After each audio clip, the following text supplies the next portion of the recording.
Salve. Bueno, un domingo se vuelve a casar Peringo.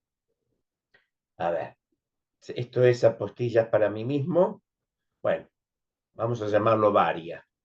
Eh, Primero, quiero invitarlos una vez más a mi seminario que empieza en junio, el 8 de junio. Los miércoles a las 6 de la tarde, 18 horas hora argentina, sobre Mary Shelley y Frankenstein y sus variantes. O sea, no solo la novela, sino bastante sobre Mary Shelley, Mary Wollstonecraft, eh, lamentablemente conocida por el apellido de su marido, que era un personaje verdaderamente repelente, aparte de un poeta más que dudoso. Parece que esto, algún fantasma ahí de la Villa Diodati nos está acechando. Así que, incluso como Mary, en la novela, que incluso todavía hasta hoy ciertos scholars o profesores o lameculos ingleses quieren atribuir que el propio Shelley metió la mano. Puede ser que haya dado vuelta a las hojas o haya corregido algún punto y coma, que no son tan comunes en inglés, por cierto. Pero bueno, así que vamos a hablar de eso, sobre todo del mito de Frankenstein y sobre todo de de esta novela que, junto con El hombre de la arena de Hoffman, publicada, escrita prácticamente simultáneamente, sin conocerse, claro, alguien en Suiza, cerca de Ginebra, la Villa de Odati, y otro, no recuerdo dónde, ya que Hoffman se la pasó algo fundamental del Homo Viator romántico alemán, corriendo de un lado al otro de Alemania, y creo que incluso llegó a visitar Suiza, o lo que es la actual Suiza, y creo que Italia. Eh,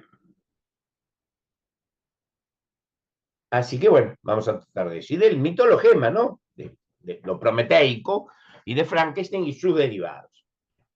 Y una simetría también, desde luego, con El hombre de la arena, adelantando un poco nuestro libro, la otra parte, en marcha, bastante en marcha, que es nuestra teoría sobre la poética e imaginación fantástica. La otra parte, a su vez, nosotros citamos una novela fantástica de este escritor checo, que ahora me olvido, una vez más, cómo se llamaba, que era pintor, su única novela. Mm. Eh, Así que también estas charlas pueden ser con los olvidos de uno. Eh, Así que los invito a eso. También para aprovecho esta charla, para este monólogo, y espero que no sea tan aburrido y estúpido como los de Beckett y personajes semejantes,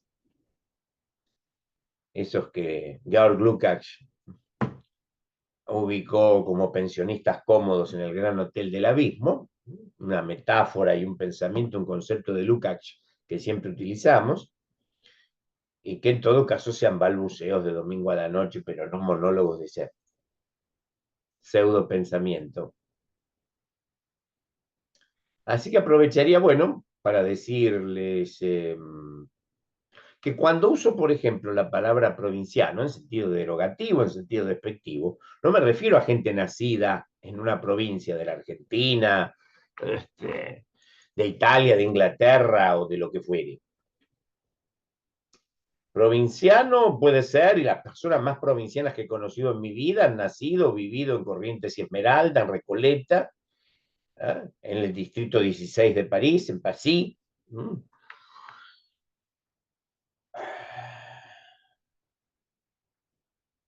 en la Quinta Avenida, en Iparioli de Roma. Así que no tiene que ver con eso. Provinciano es una mentalidad estrecha, pequeña, con algo de tilingo y algo de puritana, llena de prejuicios,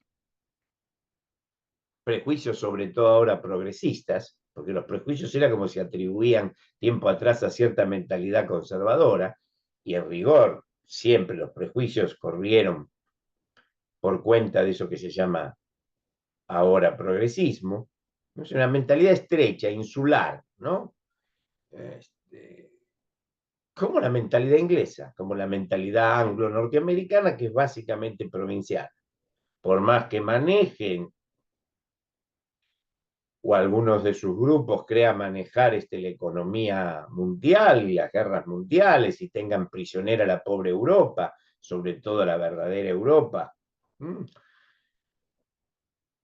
desde hace ya casi un siglo, no quiere decir que dejen de ser para ellos estrechamente provincianos. Más aún la política que están llevando, la política en el sentido aristotélico de la palabra, es una política totalmente provinciana.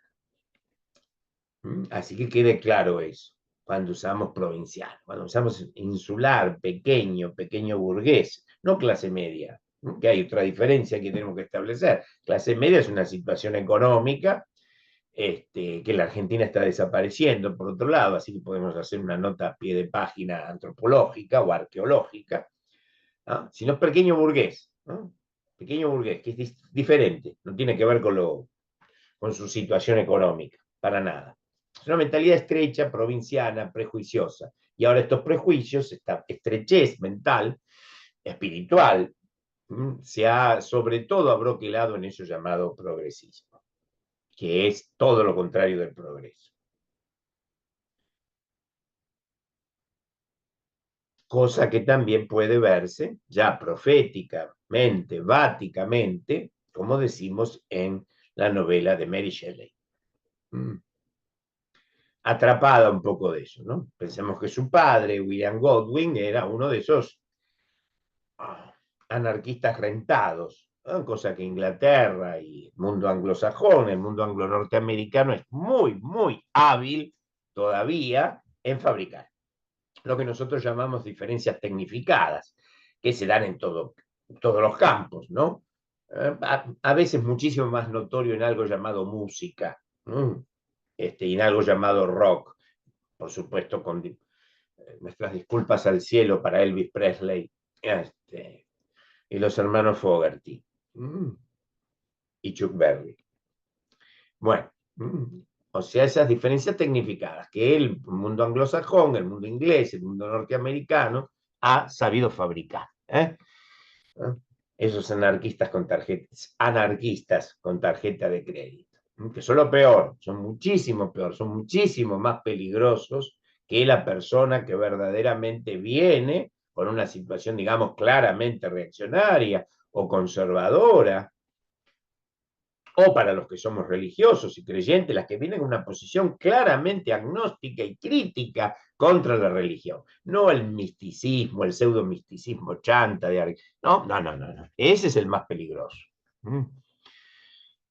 Y ya lo advirtieron tanto tiempo atrás, gente al parecer tan diferente, pero tan cercanas en tantos puntos importantes como René Guénon y Martin Buber.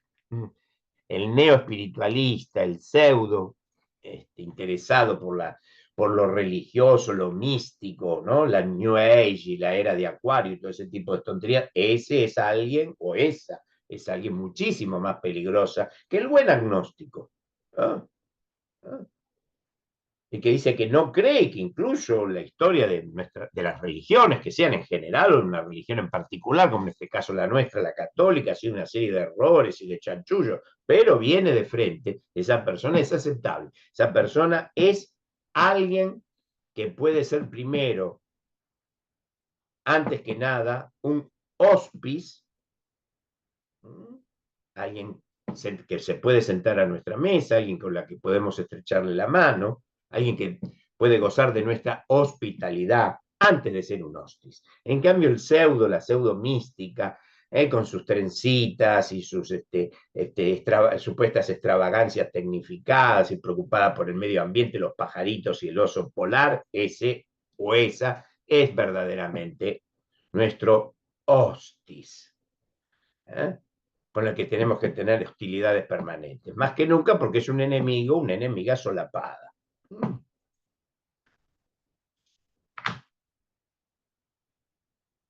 ¿Qué más? Bueno, aprovecho porque me preguntan y no tengo tiempo. Primero me disculpo.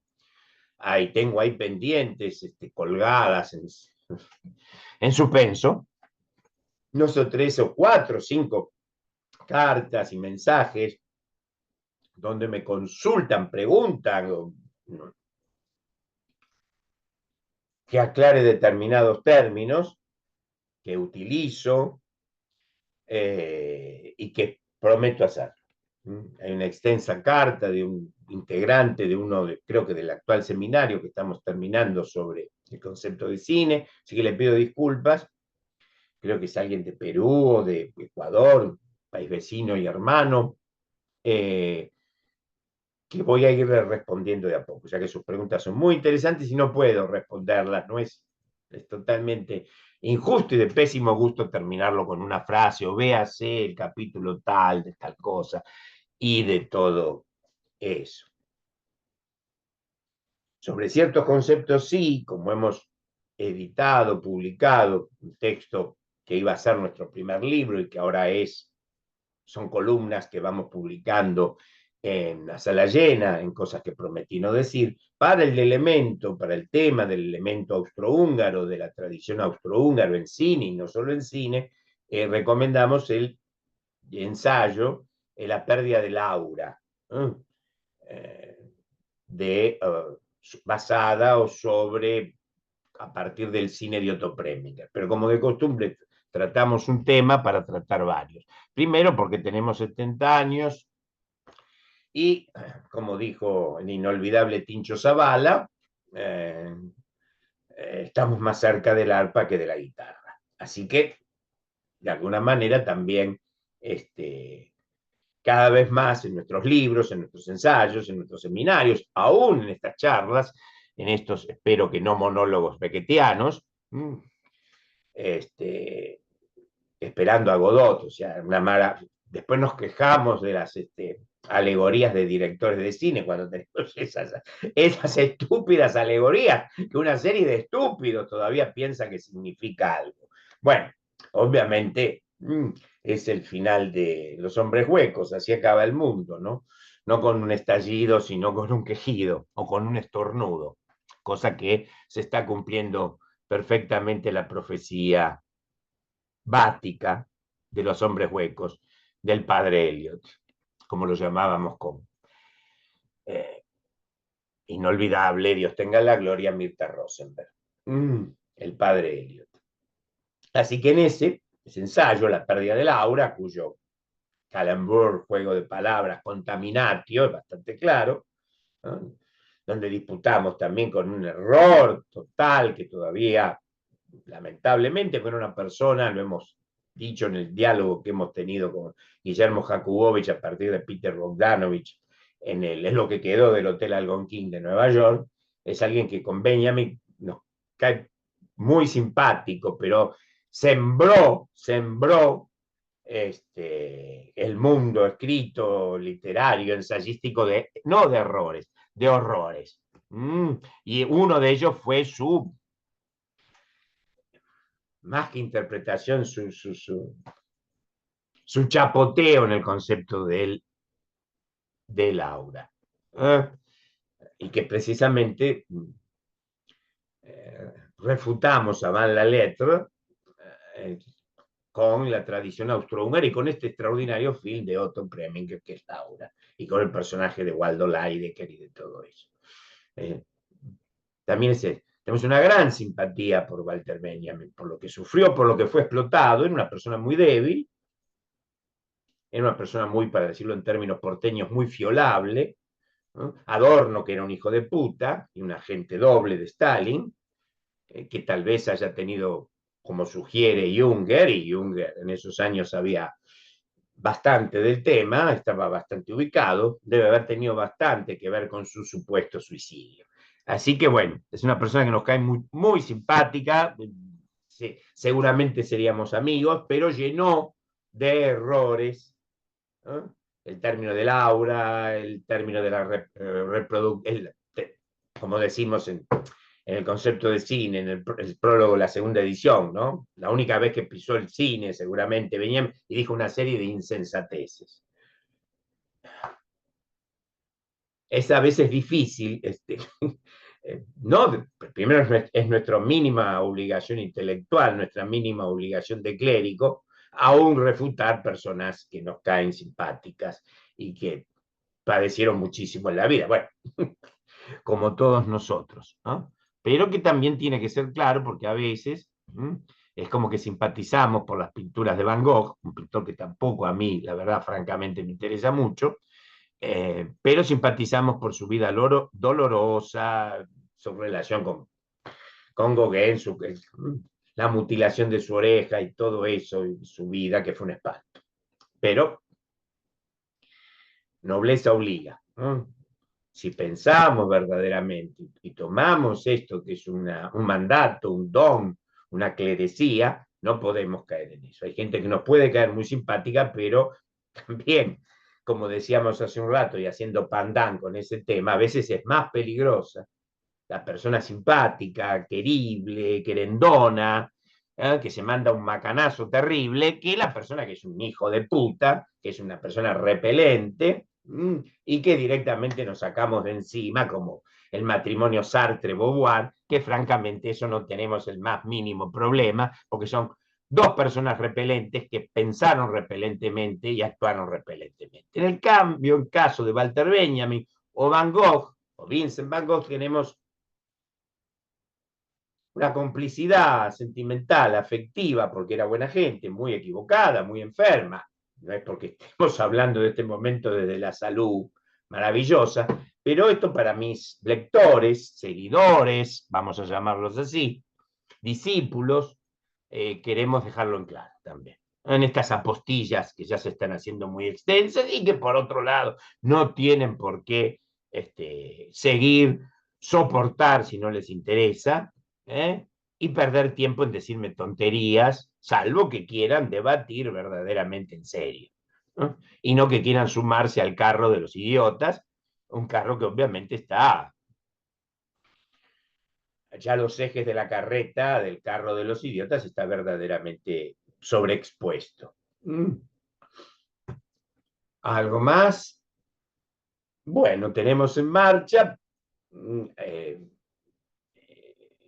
dos o tres libros, precisamente por los 70 años y por la mayor cercanía con el arpa que con la guitarra, que esperemos terminar o dejar terminados, que son los ensayos variados de diferente tema, Silva de varia lección, que es ese mi retiro filosófico, la teoría de lo fantástico o de la imaginación fantástica, que es la otra parte. Estamos preparando también los fragmentos de mi diario, los fragmentos de mi diario, dos tomos de fragmentos, algunos tomos de aforismos, y también uno o dos libros de relatos inéditos hasta el día de hoy. No porque lo hemos dejado profesamente inéditos.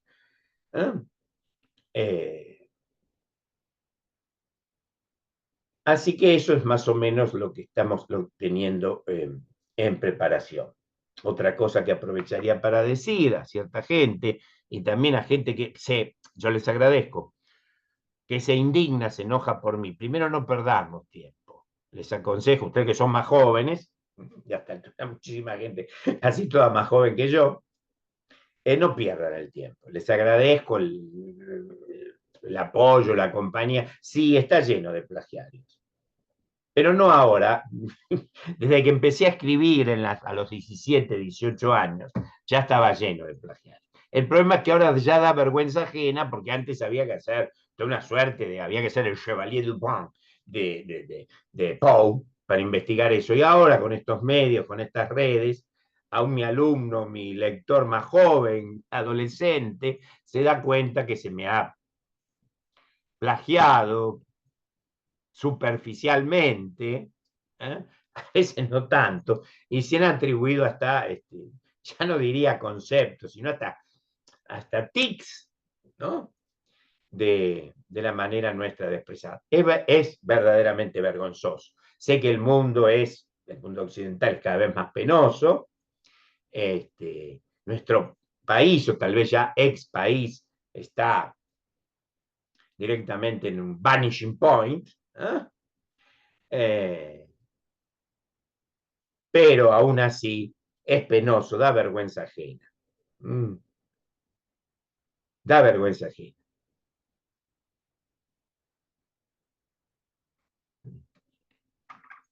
Traten de pensar por sí mismos, y si no pueden pensar por sí mismos, o por sí mismas, ya que estamos en el mismo bote, recuerden, ¿eh? El bando femenino, hoy estamos en el mismo bote también con respecto al bote de la estupidez, de la ignorancia, de la imbecilidad, de la cortedad. Somos iguales también en eso. Pero no se enojen, yo les agradezco porque es un acto de afecto para conmigo, para con mi obra, con nuestra obra, porque es también de ustedes, pero no pierdan el tiempo, no pierdan el tiempo. Quedan delatados de una manera casi grotesca. Mm. Así que no perdamos el tiempo por eso. Algo más, Fareta, que hay que decir hoy. Bueno, habría tantas cosas, pero bueno, eh, seguiremos en algún momento con otro de estas videocharlas, estos monólogos, estas apostillas a mí mismo. Eh, nos veremos en el seminario, si Dios quiere, de Mary Shelley. ¿Qué otra cosa?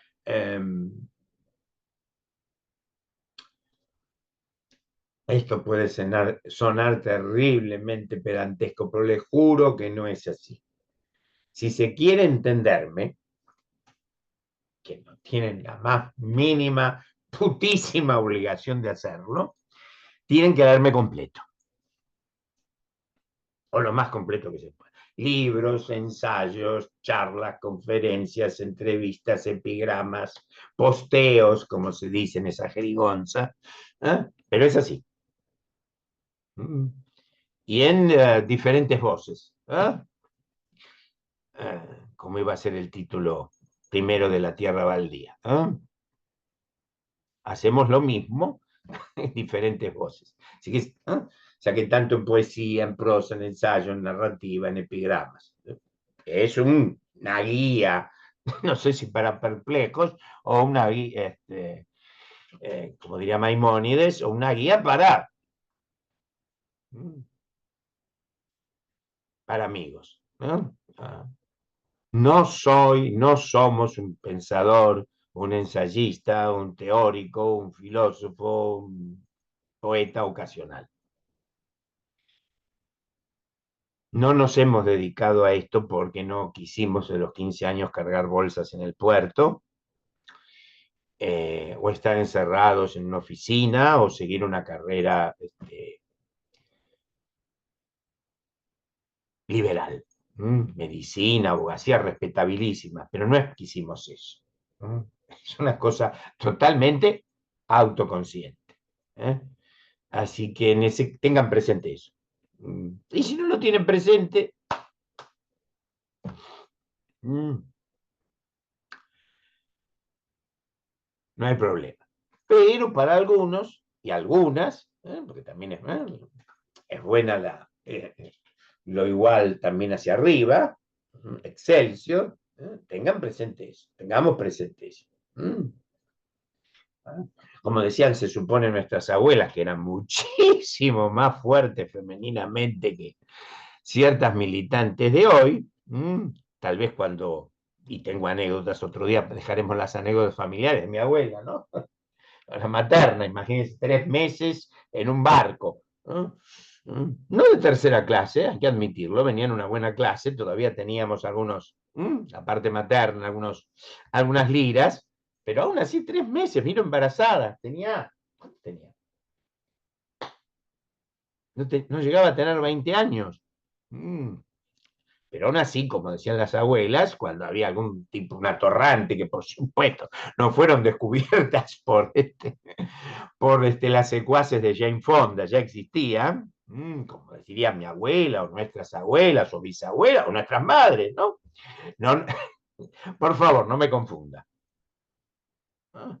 Cuando había algún taradito, degeneradito, alguna. ¿Eh? No, no me confunda. No nos confundamos, eso es muy importante. Y si no, si les parece esto pedante o soberbio o complejo, barroco, Dios sabrá qué, tienen mil caminos abiertos. O, o eso parece. Bueno, buenas noches. Esto seguramente se hizo demasiado largo, pero bueno, la verdad, francamente, me gusta hacerlo. Buenas noches, salve, hasta la próxima.